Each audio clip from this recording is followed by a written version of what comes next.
Hey guys, welcome back to the channel. And before I get started with the video, I just want to say a few things. I just hope everybody is out there taking the precautions to stay safe, stay healthy. It's a tough time that we're going through right now, and it's not just a part of the country, it's actually pretty much the entire world that's having to deal with this.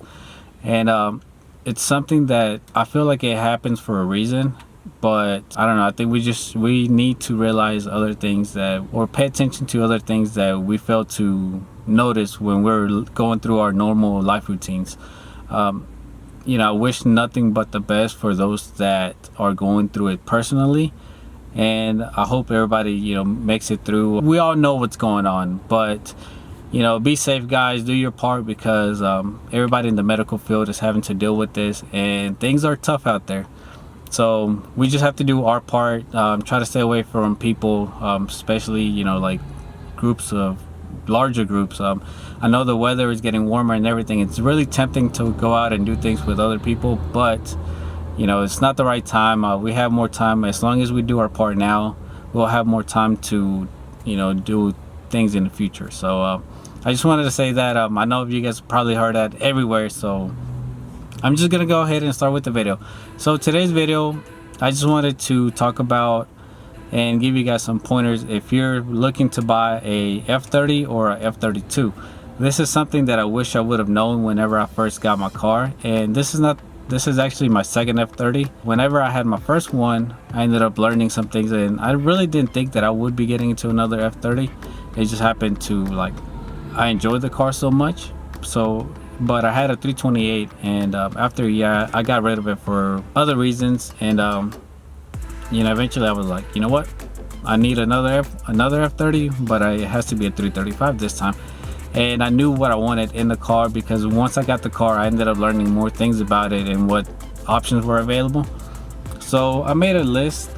This is the top 5 list or my personal opinion, the top 5 things that you should look for, and it'll make your ownership more enjoyable.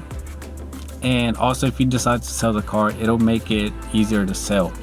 So to get started, first of all, if you're gonna buy an F30 or an F32, try to find one with the M Sport kit. With the M Sport package, you end up getting obviously the front bumper, the side skirts, the rear bumper. You also get the steering wheel, which to me it's a lot nicer than the base model steering wheel. Depending what package you get, sometimes you might get the M Performance pedals, which mine has. Mine came with the car. And also you get the shadow, I think it's called the shadow line trim. So instead of having the chrome trim around your windows, you actually get it in gloss black. Even though you might want to do the M style bumpers, I would still recommend getting the M Sport if you can, because obviously you'll end up getting a lot more with the car, and it'll just make it more enjoyable. You might save yourself some time and money by just getting an M Sport right from the beginning, versus you having to buy the parts new and then getting it painted. So number 2, or actually no, before I go with number 2, if you're not able to get the M Sport, try to find the Sport line, because with the Sport line you'll get different set of wheels. You'll get the bucket seats, which you won't get with the base model. And believe it or not, to me, there's a big difference between the sport seats versus the just the regular base seats. You won't get the gloss black trim, and if you can't get a M Sport, so Sport line would be the next best thing versus a base model.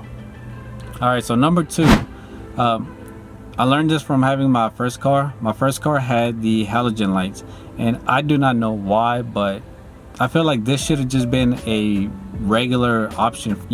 All the Acuras have it, all the Lexus have it, all the Infinitis have it, and I believe almost all the Audis in this year have xenon headlights, HIDs. I don't know why BMW felt like putting halogen lights at a car at this point. So if you're looking for one, I would recommend that you get a car with HID headlights or the LED, depending if what year you end up getting. Next thing is you want to find one with a navigation. And by that, I mean, even though I never use the navigation that's on the car, I enjoy having the bigger screen. The bigger screen is, to me, it's a lot better. It looks a lot nicer than having the small, which is about like, you know, what is it, like 6 inches. And then because I feel like if you want to mod your car, you're gonna want to upgrade to that later on. And I mean, it's just something that you might not want to deal with. You'd rather just get everything to begin with. So look for one, because if you don't know much about these cars, that's something that you're going to miss. You're not gonna really be paying attention to that, but just try to look one for a car that has navigation, that way so you'll get the bigger screen. Number 4, I find this useful. Before I didn't really care about, but having parking sensors does help a lot. It's not something that you really need every day, but with certain situations, certain parking, they come in handy. And obviously with the parking sensors, you also have the backup camera, and I can't remember if my old F30 had a backup camera, but if not, then that's something that you also might want to look into. So last thing would be either heads-up display or seat warmers. Now my car was from Florida, so my car, I guess some cars just don't come with seat warmers. And even though I'm further up north, I'm in North Carolina, it doesn't really get that cold. And yes, sometimes I wish I had seat warmers, but it's something that I really don't care about. But luckily the car came with a heads-up display, so I'd rather have that versus seat warmers. But if you can get both, obviously that's a lot better. My friend who just recently got his F32 has all the options that I have, and I think he has a heated steering wheel, which I heard is a really nice thing to have, and seat warmers. So look for those things. Just to give you guys a recap, either get an M Sport kit or Sportline if you can. Number 2 would be get a car with make sure that it has xenon lights or the LEDs, because obviously what's a BMW without the angel eyes, right? Number 3, make sure you get one. You don't have to, but it's my personal choice, the navigation, so you can get the bigger screen.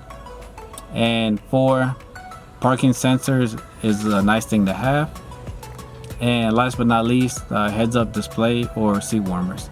Those are my top 5 things that I feel like if you're going to be looking into modding a car, if it's a car that you're planning to keep long term, I feel like you should definitely look for those options in a car before you actually jump into one. I know it's kind of hard to, whenever you see a car that you like, let's say if you were just browsing around locally and you happen to see a car that's, let's say it has an M Sport kit, but it has the smaller screen, it doesn't have parking sensors, I don't know. So if it's missing those options, you're really getting a base model F series with just different bumpers.